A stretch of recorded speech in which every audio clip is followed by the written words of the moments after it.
Kia ora, New Zealand. In this bulletin, at around 4 o'clock this afternoon, the jury returned with a verdict in the Scott Guy murder trial. It has found Ewan McDonald not guilty. The Guy family has exited the High Court in Wellington with sobs coming from Scott Guy's widow following the not guilty verdict. The 11-strong jury has cleared Ewan McDonald of his brother-in-law's murder from July 2010. Scott Guy's father, Brian Guy, says the family has mixed emotions about the verdict.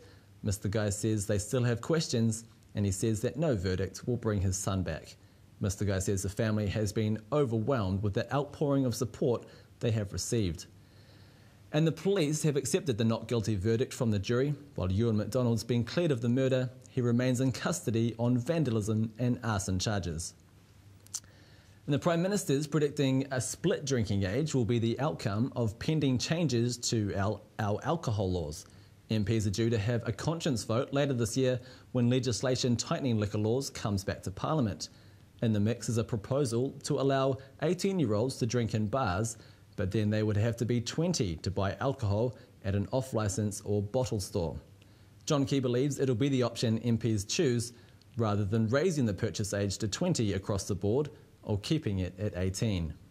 My guess is that the Parliament will vote for the split drinking age, so there will certainly be a lift in the age at the off-licence, even though it's a conscience issue. My sense is that's where Parliament's at there.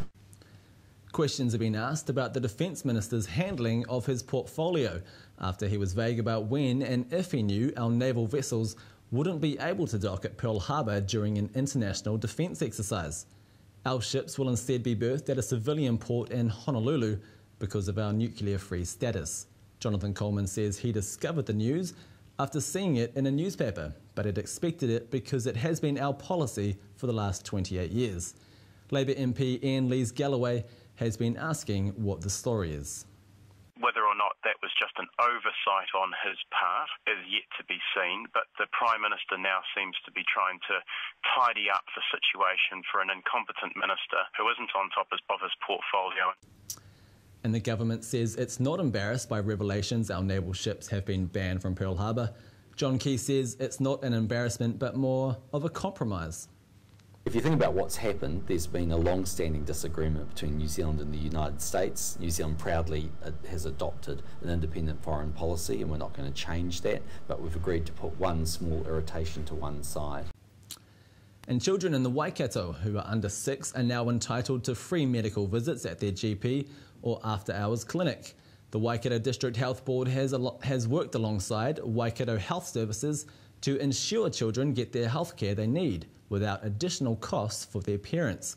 Waikato DHB says it's important young children get medical treatment quickly because they are more susceptible to illnesses and can deteriorate quickly.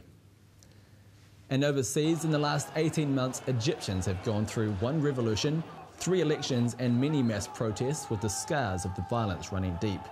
A researcher, Dina Abdel Monim, spoke to ordinary Egyptians to see how they were coping. I do believe the public has been traumatized, especially since things are a lot different after the uprisings as they were before. People before used to enjoy a very low crime rate, for example, very little political change.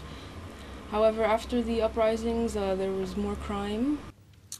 And Camper Team New Zealand have saved its best for last, although it was only enough to secure second place overall.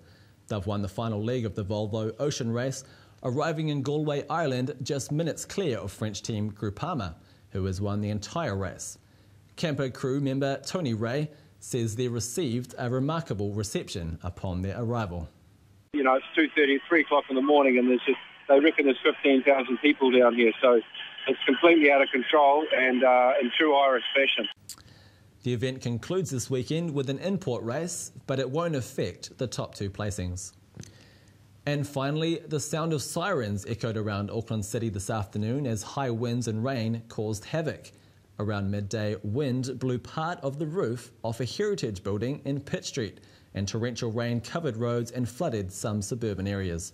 Fire services received many calls across the city. That's all from me. Ka kite anō.